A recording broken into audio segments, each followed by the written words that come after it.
You are about to listen to the Exclusively Here with Diego Santoyo podcast.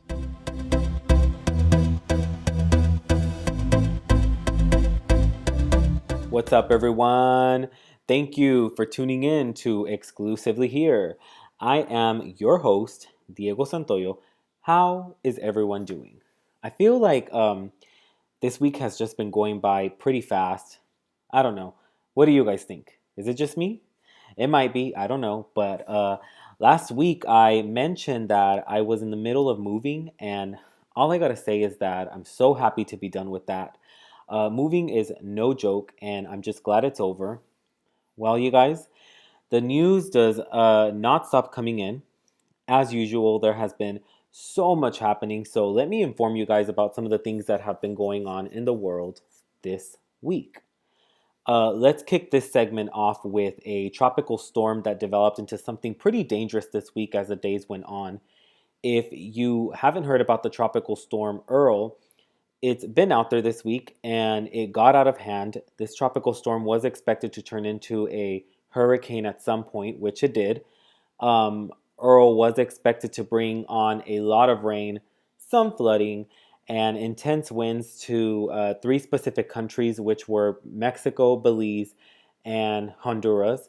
So, tropical storm warnings were issued for certain areas in these countries, and there was also a hurricane watch issued for certain areas in Mexico and Belize. Earl quickly developed into something bigger this past Sunday, July 31st. It was a lot less weaker than what it had turned into during these past few days, but it was still strong enough to cause damage.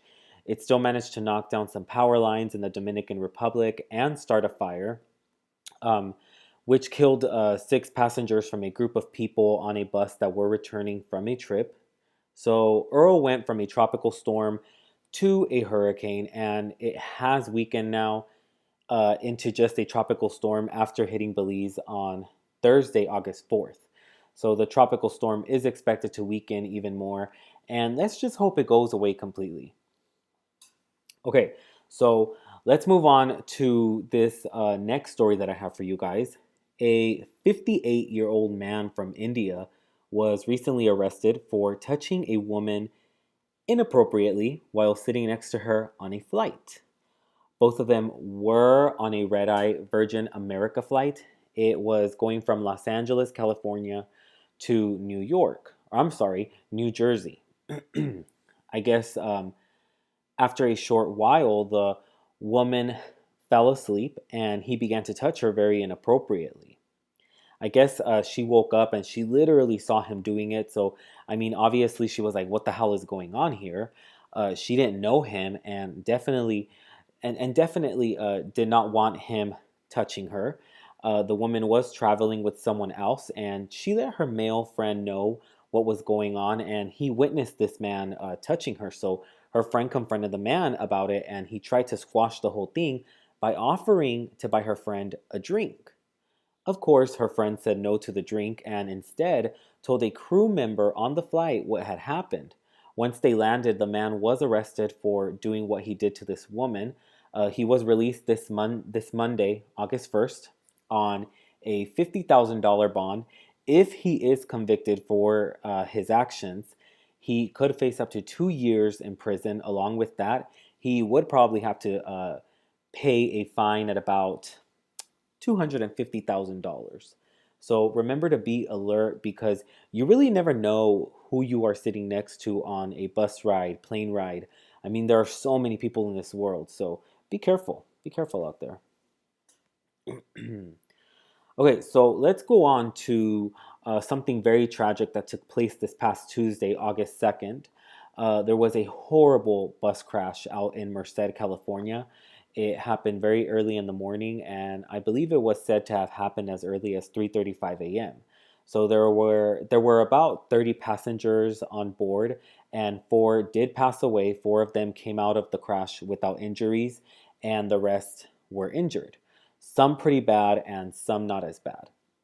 So this was a charter bus with people traveling from Mexico to Washington, and the bus crashed into a pole, which almost cut the bus in half. It was really bad, very tragic, you guys.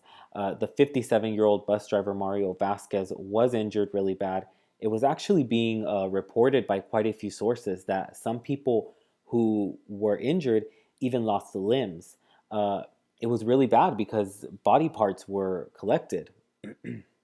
So the story is still developing because this is an ongoing investigation, so more details are being presented as the days go on. So, on the same day that this bus crash happened, a woman was killed out in Howard Beach, New York. She was only 30 years old, and her name was Karina Vetrano. Cops are out, still investigating the whole thing, and are looking for the killer. Before she was murdered, she was out for a jog. After some time passed and she never made it back home, her family got worried and the police were called to report her as missing. A search began for her, and sadly, you know, her father found her dead in a Howard Beach park. It is believed that the killer beat her, raped her, and strangled her. It is unclear at the moment who could have done such a thing. Uh, could it have been someone that did know her, or was she really killed by a complete stranger? The police does not know yet, and they are determined to find out. I guess normally her father would go with her, but this time he couldn't go, and so she decided to take on the jog alone. It's really sad, and I hope they do find the person responsible for her death. All right, so last one here before we take a short break. A house actually exploded and collapsed on Thursday, August 4th. This took place out in Vernon, Connecticut. I believe about 7 people were injured as a result of the explosion and the house collapsing. When it happened, some people were actually trapped inside, so you can just imagine how scared these people must have been. The police said that 3 people were outside of the home while 4 remained trapped inside. So the 4 people that were trapped inside the house were helped, and everyone was taken to the hospital to get treated for their injuries. Some of them have been reported to be in critical condition, and some are doing better. Uh, the the house was destroyed, and everything is being investigated at the moment to determine what it is that went on here and pretty much what caused the blast. It is unclear what really went on. So people have, I mean, I'm sorry, it is unclear what really went on. So police have uh, they have to look into it more. Hopefully, everyone that was injured can really heal and get better. Okay, everyone, that is it for this segment. We are going to take a short break, and when we come back, I will have more news for you guys. Thanks for tuning in.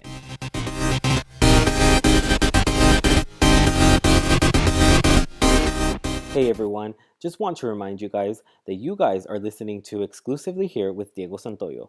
I hope you guys are enjoying the podcast so far. Exclusively Here with Diego Santoyo is made available to everyone by 12 a.m. or 6 a.m. every Friday, and you can find my podcast on my website, which is diegosantoyo.com. My podcast is also available on iTunes. Thank you for listening.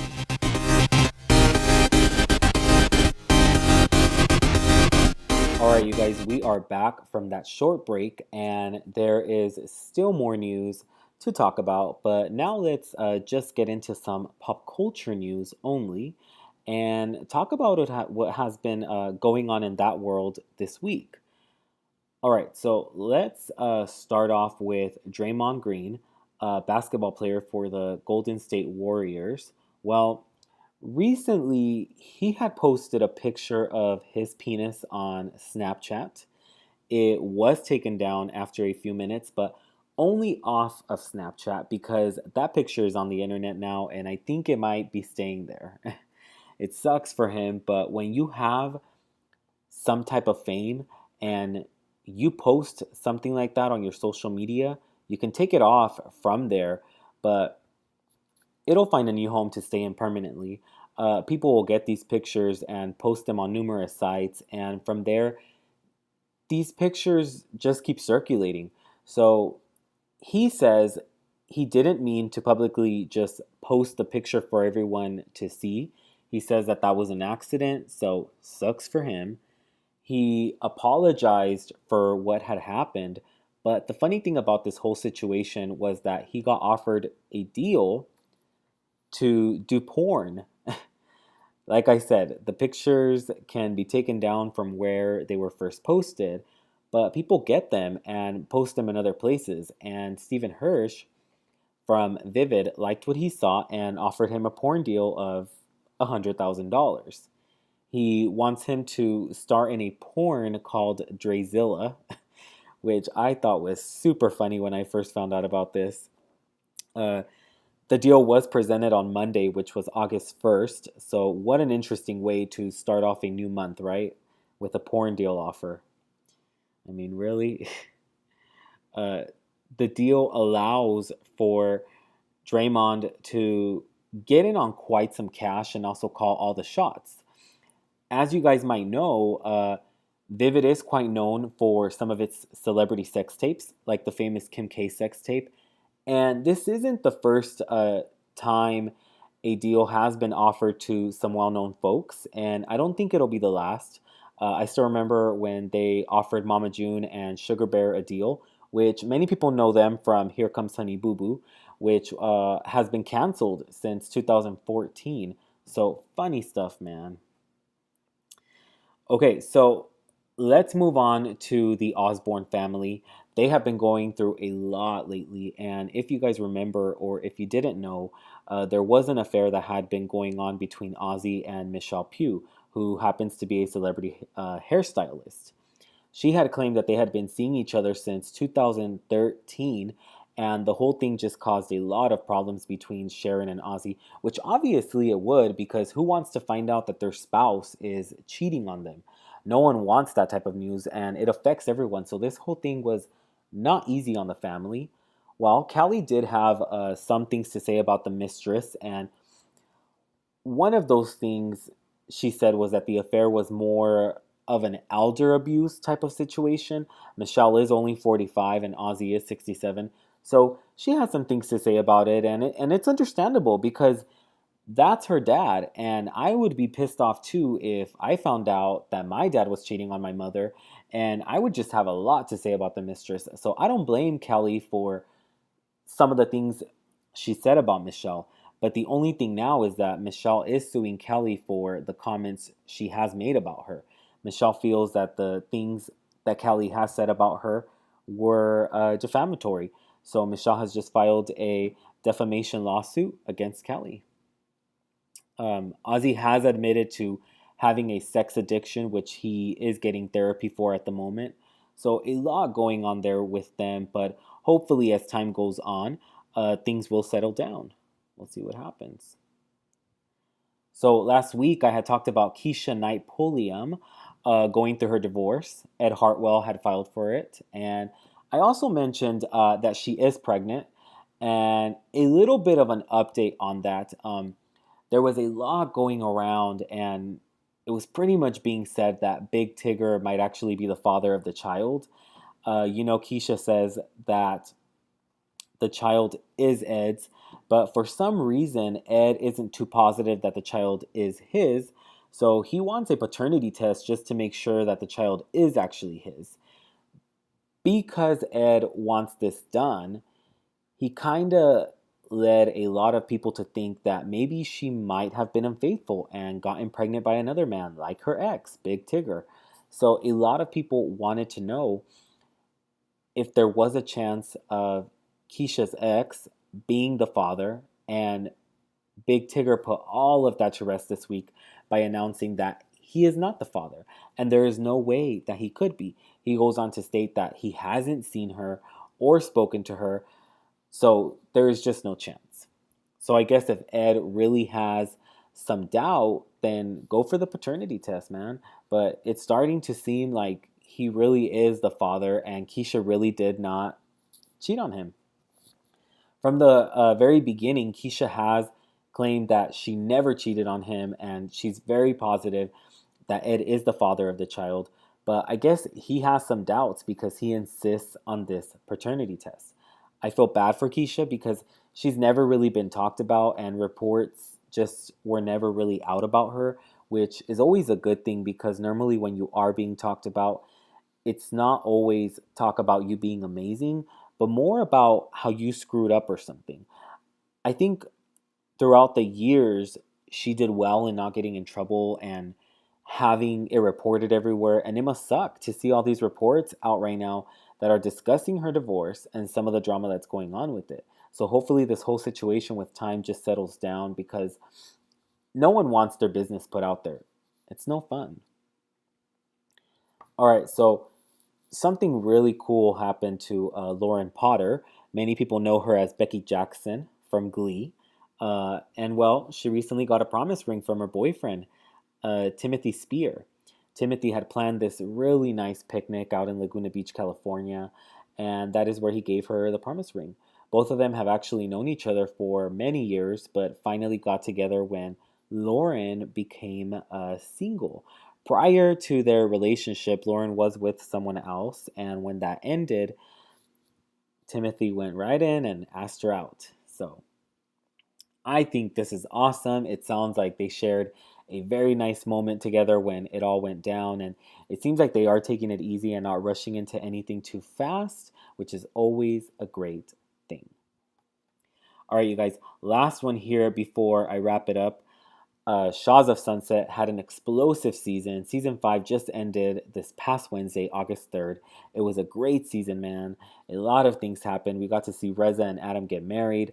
Asa and Mike launched these new fashion businesses. We also got to see Mike's relationship with Jessica play out. MJ got engaged. Gigi was dealing with her RA. And then there was there was a newcomer, Shervin.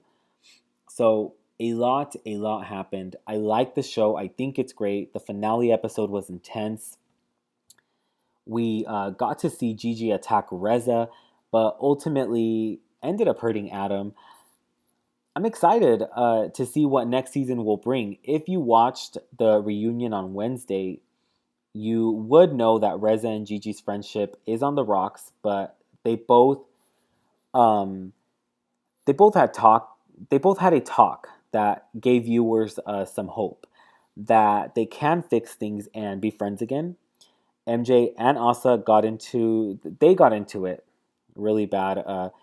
Well, kind of bad, I guess. I don't know, but they got into it. Point is, they got into it during the reunion, and Asa was hopeful that her and MJ could fix things, but MJ let her know real quick that nothing will be fixed and that they will never be friends again.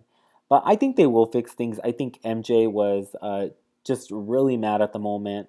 So now that she's had time to cool off and think about things, I'm sure MJ would be down to fix things with Asa. Hopefully, right? I love Asa. I think she's really cool and she seems really genuine and just nice. We'll see what happens with Mike next season. And I wonder if Shervin will still be on. And if he does come back, I wonder if he will still play Peacemaker.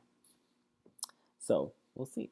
Season 6 is definitely going to happen though because Andy pretty much made that clear during the reunion. So I'm excited for it, and hopefully season 6 will top season 5.